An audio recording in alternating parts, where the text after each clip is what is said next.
mana isan'andro fandaharana tolotra ny fikambanan'ny mpiara-mamaky ny baiboly eto Madagasikara.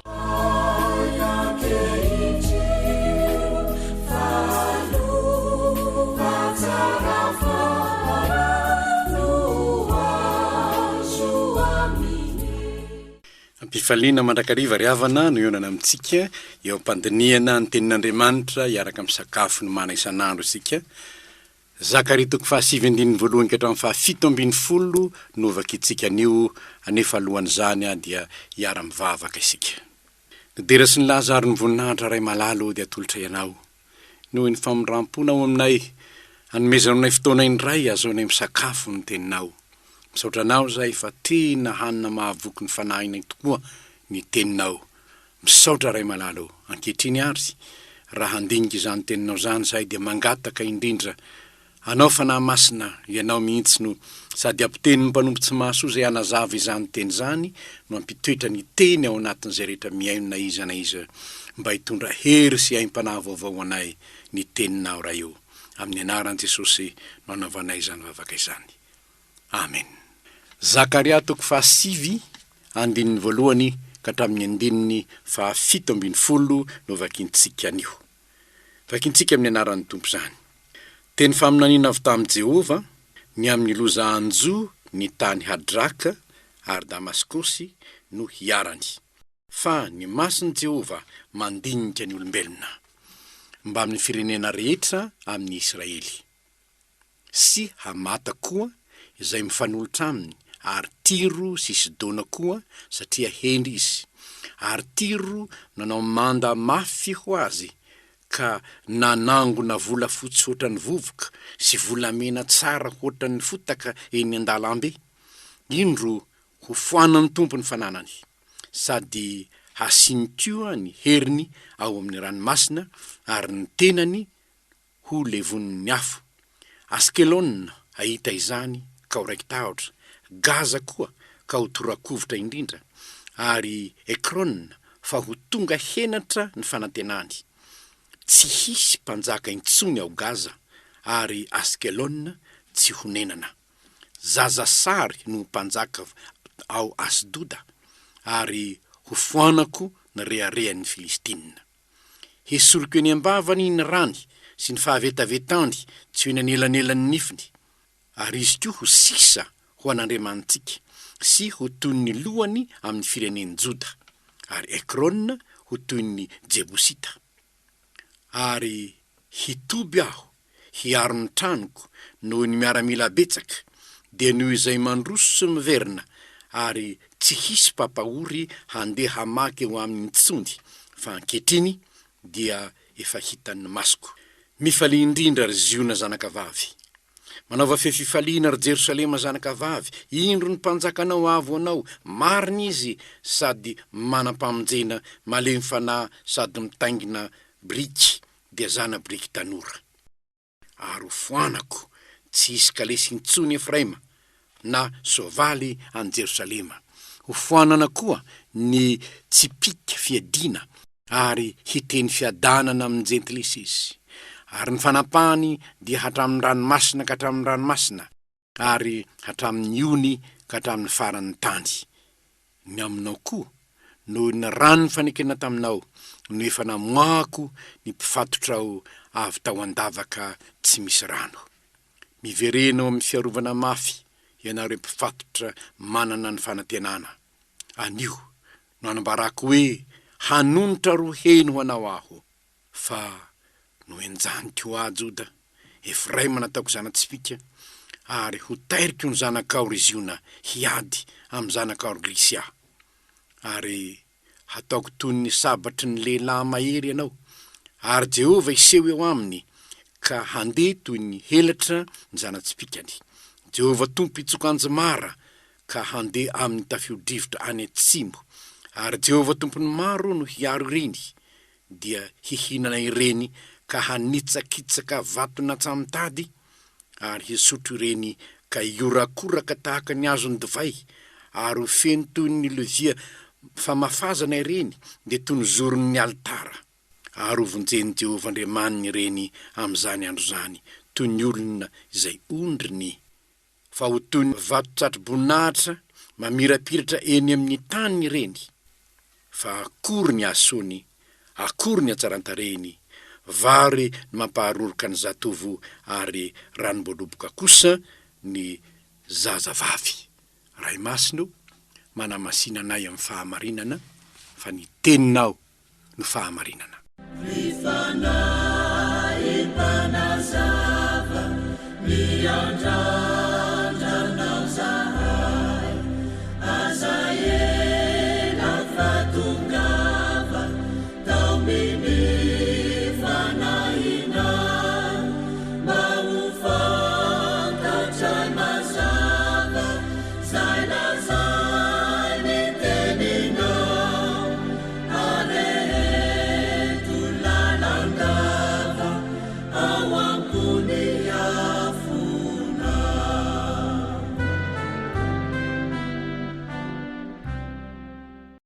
Efa niverina nanorina ny tempolo indray ny Jiosy avy any Babilôna, efa fantatsika izany.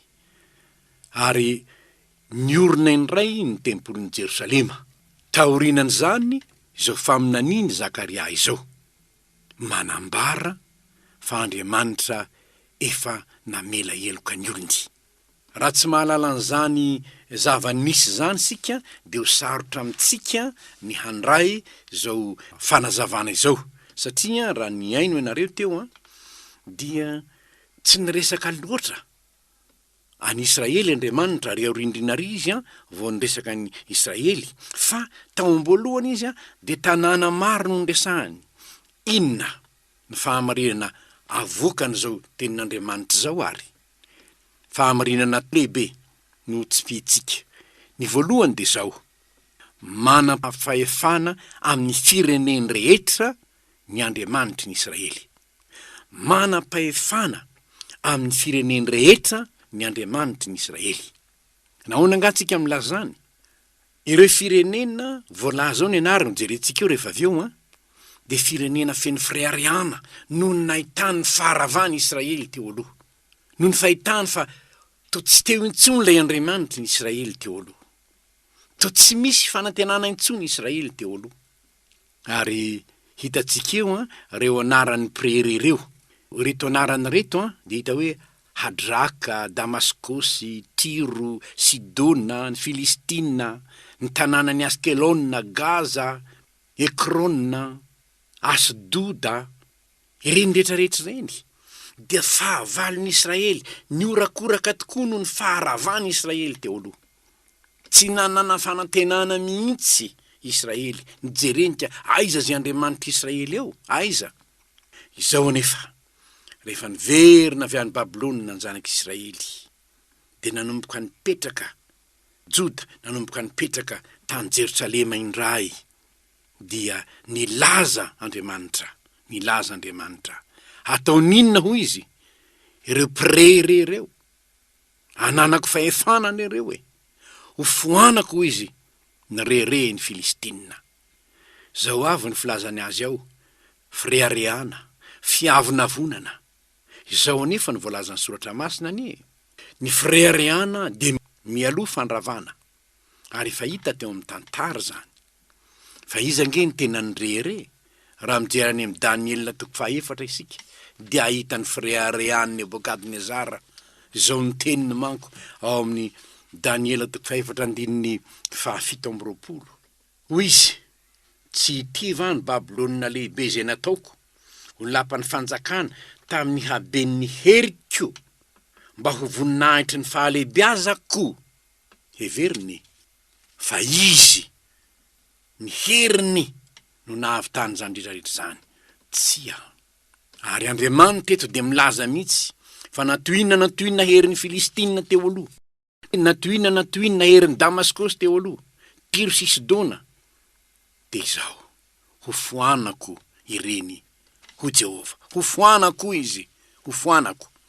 Ary zany indrindra no anambaratsika hoe manam-pahefana amin'ny fireneny rehetra ny Andriamanitra Israely. Havako, eketsika rehetra ve fa manam-pahefana amin'ny firenentsika koa Andriamanitra? Eketsika sa tsia? Sa irere isika hoe isika ihany no hahavita an'izao sy zao. Andere, andetsika anao tahaka ny Davida. raha vitany somatsara ny fanomanana ny zavatra rehetra hanaovana ny tempoly de izao no teniny ao amin'ny tantara faharoa toko fa 7 manomboka amin'ny andininy fahaenina. Samy nazotona natitra ny lohan'ny fianakaviana sy ny lehiben'ny Israely ary ny feharivo sy ny fehizato. Zany hoe ny olona samy nazoto kanefa izao nisaotra n'Andriamanitra teo anatrehan'ny fiangonana rehetra Davida ka nanao hoe isaorina anie ianao Jehova o Andriamanitry ny Israely razanay. Hatramin'ny taloha indrindra ka mandrakizay anao Jehova o ny fahalebiazana, anao ny fanjakana, anao. De hoy izy amin'ny 14 fa zinona mo aho ary zinona mo ny oloko no azonay hery hanaritra toy izao fa avy aminao ny zavatra rehetra ary avy tamin'ny anao ihany nanomezana ianao. Izany anie ny tena olon'Andriamanitra manetry teny eo anatrehan'Andriamanitra. Na mahavita inona ianao na mahavita inona tsarovy fa tsy nanana havitany zany ianao raha tsy ny tompo no nanome anao ny hery. Ary izany ny fanetreteny an'ilay Davida mpanjaka araka ny fon'Andriamanitra. Nanetry teny izy avy aminao anie ny nahavitanay an'izao Andriamanitra, tsy avy amin'ny herinay, tsy ny fahalalànay, tsy ny fahaizanay, fa avy aminao. Havako manam-pahefana ny fireneny rehetra ny Andriamanitra ny Israely, aoko manam-pahefana eto ny firenentsika koa izy, ka hiteny tahaka ny Davida isika amin'izay zavatra vitatsika rehetra hoe tompo tsy avy aminay nahavitany zany, avy aminao. Fahamarena faharoa, niorina iray ny tempoly ary hiditra ao lay mpanjaka ny Ziona. Niorina indray ny tempoly ary hiditra ao lay mpanjaka ny Ziona. Fandininy fahavalo, ho Jehova hoe hiaro ny tranoko aho, hiaro aho. Lay vao naorina io, valimbavaka io, nahoana ny mahavalimbavaka azy? Satria tany Babilôna ny zanak'Israely ka nitomany, raha manadino anao aho Jerosalemo, ako antaniko akavanana mba hanadino. Raha tsy mahatsiaro anao aho, ako anylelako iraikitra amin'ny lanilaniko. Tany ampahababona anie, zao nolazain'ny tompo any ianareo no hitady ahy de ho hitanareo aho raha tediavinareo amin'ny fonareo rehetra. Oh, tany ampahababona ve ny Israely? Nahoana ny tsy hitomany? Hoy Nehemia, rava fasandrazako, levon'ny afo ny tanànako. Nahoana ny tsy hitomany?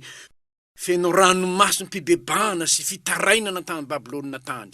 Niaino vavaka Andriamanitra de nanangana ny kirosy izy. Hamerina indray ny zanak'Israely izy aminareo moa ny olony. Mandehana, aoreno ny tempoly indray. Aoreno indray io izy. De naorina zany tempoly zany. Ary hitatsika eto fa aminanina zavatra hitranga hampifaly ny Ziona aho, ho Jehova, ho izy ny 15. Mifaly indrindra ry Ziona zanakavavy, manaova fefifaliana ry Jerosalema zanakavavy, indro ny mpanjakanao avy ho anao. Marina izy sady manampamonjena, malemy fanahy sady mitaingina zanabriky de zanabriky tanora. Sika rehetra re havana de miaraka mahalala fa rehefa niakatra tao Jerosalema Jesosy taty aorina, satria avy amin'io tempoly vao naoriny Zerubabela io taty aorina de vao maika namboarina io tempoly io anie no hitan'ny Jesosy tompo hoe io anie ny tamin'ny andron'ny Jesosy tompo hoe.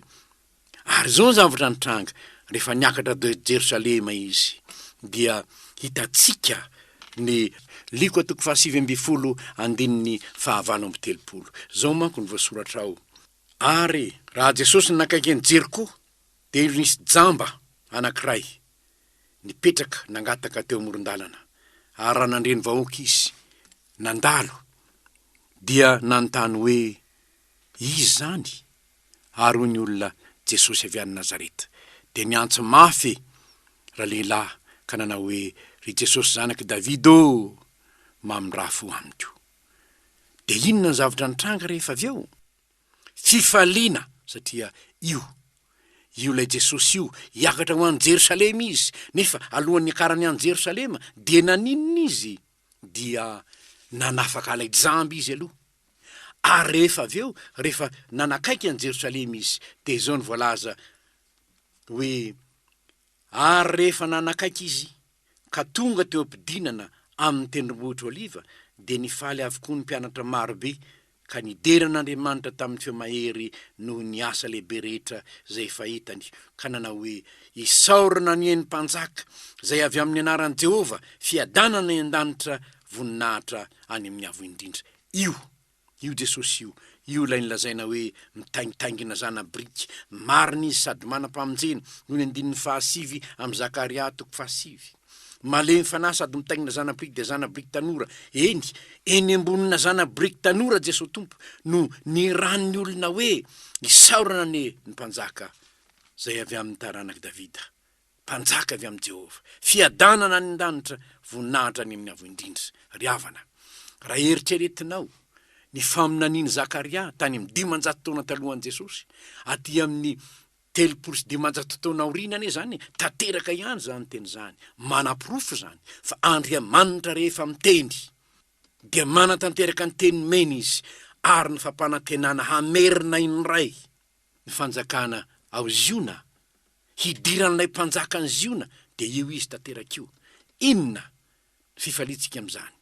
Nanorona ny fiangonany Jesosy ary ny olony marina dia hanam-piadanana, fiadanana hoy izy, fiadanana an-danitra. Nefa ety ambonin'ny tany koa Jesosy Tompony fantatsika rehetra fa raha nanorona ny fiangonana izy dia hoy izy hoe haoriko ny fiangonako, ary dia inona no nomeny an'ireo mpianan'ireo? Hoy izy hoe ny fiadanako nomeko anareo, tsy tahaka ny fanomeny zao tontolo zao ny fanomeko anareo. Izany ny fifalitsika ry havana. Rehefa miditra eo amin'ny fiainantsika lay mpanjaka ny Ziona dia manome fiadanana izy, manome fifaliana izy, mampifaly ny Ziona sy Jerosalema izy. Ary moa tsy zany fifaliana zany ve no irain'ny anjely fa izay fifaliana lehibe zay ho an'ny olona rehetra, fiadanana ety ambonin'ny tany ho an'ny olona kasitrahana. Havako ny orona indray ny tempoly ary niditra tao ny mpanjakany Ziona, miorona eto amintsika ny tempolon'i Jesosy Kristy Tompo, ary miditra eto amintsika izy. Fa izao manaiky hidirany ve ny foko, ekeko hiditra amin'ny fiainako ve izy? Fa izany ihany eny nitondrany fiadanany. Enganery havana, ka ho isan'izay manony varavarany fonao ianao mba hidirany hanomezany ianao ny tena fiadanana. Aty amin'izao tontolo zao manko izy no ahitanareo fahoriana nefa matokia izao efa naharesy izao tontolo zao. Fahamariana farany, fiarovana mafy ho an'ny olon'i Jehova, ny andininy 12 ka hatramin'ny andininy 17. Fiarovana mafy ho an'ny olon'i Jehova. Iza moa io olona zany io? Jodany voalazany eo 12 ka hatramin'ny 17. Inona no ilazany azy? Mpifatotra saingy manana fanantenana. Nahoana ny manana fanantenana na dia mpifatotra aza? Satria lay Andriamanitra ny Israely dia Andriamanitra manana fahefana amin'ny lanitra sy ny tany sy ny fireneny rehetra, ka na dia mpifatotra tany Babilôna azy izy dia nanana fanantenana ihany. Mbola ody zahay nahoana zay ny mbola ody? Satria teny fampanantenana ny men'Andriamanitra ianay zany. Jehova Andriamanitra ny Israely hoy izy, hoenjaniko ho ahy ny oloko, omeko hery hiady amin'ny fahavalony, hitsokanjo mara aho, andeha amin'ny tafio-drivotra aho, hamonjy azy aho, hanome vary sy ranom-boloboka azy aho. Jehova neny mampananteny zany, Jehova no miteny zany. Lay miteny amin'ny rivotra sy ny rano hoe mangina amin'ny tsara dia mangina reny. Salamy faraiky amin'ny 20 dia salamy mamitsika loatra. Jehova no piaro anao no mivoaka namiditra hatramin'izao ka ho mandrakizay. Izany Jehova Andriamanitra ny Israely zany ry havana. Io ihany ene no Andriamanitra Gasikara. Ary na iza milaza hoe misy Andriamanitra Madagasikara hafa noho izany, ianao kristianina dia tsy tokony hanaiky isin'Andriamanitra hafa ho tompona eto amin'ny firenena. Afa-tsy lay Andriamanitra ny Israely. Afa-tsy lay Andriamanitra ny Israely zay naniraka ny zanany teto amin'izao tontolo zao, nanolotra ny ainy hamonjy ny mpanota. Ary isika malagasy no isan'ny mpanota no vonjeny io Jesosy Tompo io, ka tsy mahagaga noho ny fanekentsika lay Andriamanitra ny Israely zay efa naniraka ny Jesosy hamonjy ny firenentsika, de raitsika mandrakariva hoe Jesosy mpanjaka malaza no tompo mpanjakanay. Manerana ny firenena, feny fiangonana manerana ny firenena. Iza nanorona ny reny? Lay nanorona ny fiangonany teto amin'izao tontolo zao. Lay atsontsika hoe ay Jesosy ampizay. Ary zany ry havana, zany indrindra no tsy maintsy ametrahantsika fanontaniana ny amin'ny hoe iza marina moa no Andriamanitra tompontsika, iza marina no Andriamanitra tompontsika. fa ho antsika kristianina de zao noho izy tsy ny sampy tsy ny razana tsy ny sikidy tsy tompoko zao no zavatra nekentsika teo anatrehan'Andriamanitra zao no nekentsika Jesosy Kristy no tompoko sy mpamonjiko ary ny teny no arahiko zany no zavatra nekenao raha kristianina ianao de izany no zavatra ekenao amin'ny maha kristianina anao fa raha tsy manaiky ny maha tompo an Jesosy ianao hanaraka ny teniny malahelo ilaza aminao fa tsy kristianina ianao satria zao ny tenin'i Jesosy anie raha misy tia de tandrina ny didiko izy raha tia ianareo de tandrina ny teniko de mipetraka amintsika kristianina mipetraka amintsika kristianina ny fanontaniana iza marina moa ny fiarovana mafy eo antsika Jehova ve sa zavatra hafa no antenaina Jesosy Kristy tompo ny laza hoe indro za momba anareo mandrakariva ambara-pahatonga ny fahatamperana zao tontolo zao ve izy ve no mpamonjy atsika sa iza no antenaintsika io Jesosy io manko ry havana afaka mampiasa an'izy ane izy tsy hita amin'ny masontsika izy fa rehefa hamonjy izy tsy takatry ny sainao ny famonjeny tsy takatry ny sainao ny famonjeny fa io lay Jesosy Kristy tompontsika io lay ataontsika hoe Jesosy mpanjaka malaza ny tompo mpanjakanay lay iraintsika hoe fangana ary mpanjaka handray ny lovanao fangana re mba haka ny tano anao raha kristianina ianao ka mihiry zany nefa mbola mitady mpanjaka hafa ibaiko anao malahelo ilaza aminao fa disy fanantenana aminao Jesosy ary raha disy fanantenana aminao izy de malahelo ilaza aminao fa tsy hoainao ataony ny miara-miaina amin'ny rahatra zay any an-danitra satria hipetraka aminao ny fanontaniana hoe nahoana ianao no nandisy fanantenana havako fiarovana mafy ho an'ny olony Jehova lay nanome antsika ny zanany lahatokana hamonjy atsika ary nanome toky izy eto miverenao amin'ny fiarovana mafy ianareo mpifatotra manana fanantenana hanonitra roeno anao aho Jehova nino miteny zany hoe njaniko ahy ianao tariko ny zanakao ry zionao tsy atahatra ny ady amin'ny Grisiany zanakao tsy atahatra iady amin'ny devolo fahavalontsika isika fa nahoana satria hovonjeny Jehova Andriamanitra reny amin'izany andro zany hovonjeny Jehova Andriamanitra reny amin'izany andro zany eto ry havana de tsara ny mampahery antsika fa aoka tsy olombelona ny itokiana fa aoka ny tompo zay ivavahantsika izy no itokitsika fa izy ny fiarovana mafy ho an'ny olony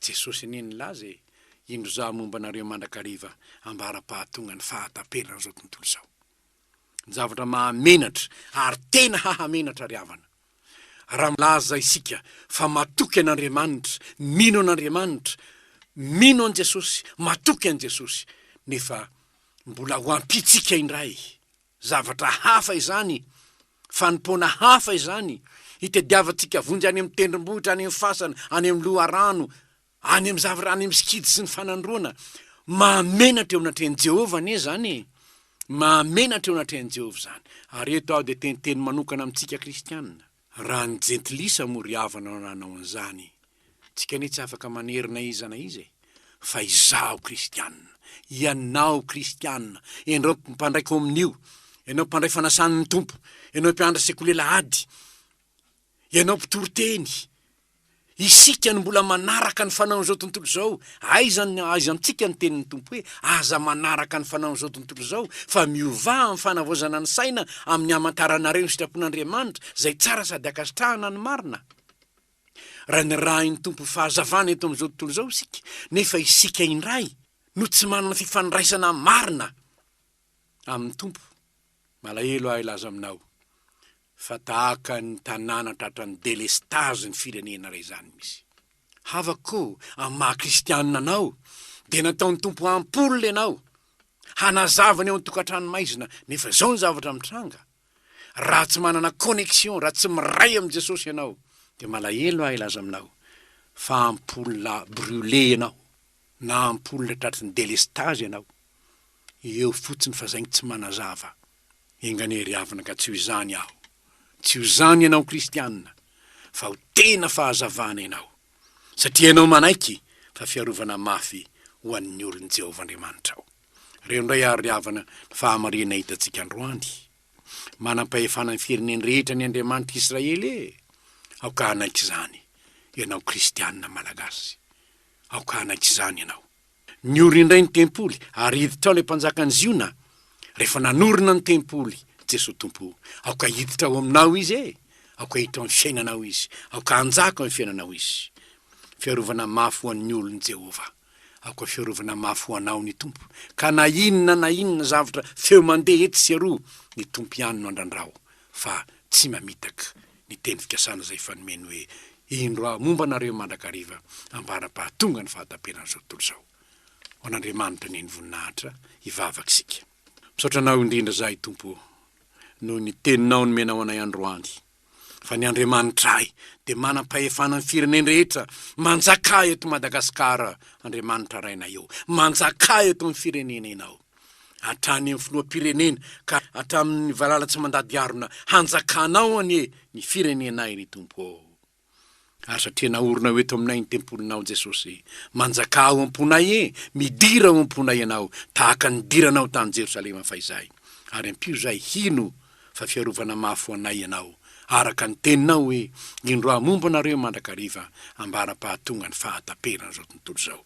Dia ho anao rery Tompo dera sy ny lahazary ny voninahitra satria ny firenenay dia hanome voninahitra anao la Kristy Tompo mpanjaka ny mpanjaka. Amin'ny anaranao Jesosy io no anaovanay izany vavaka izany. Amen.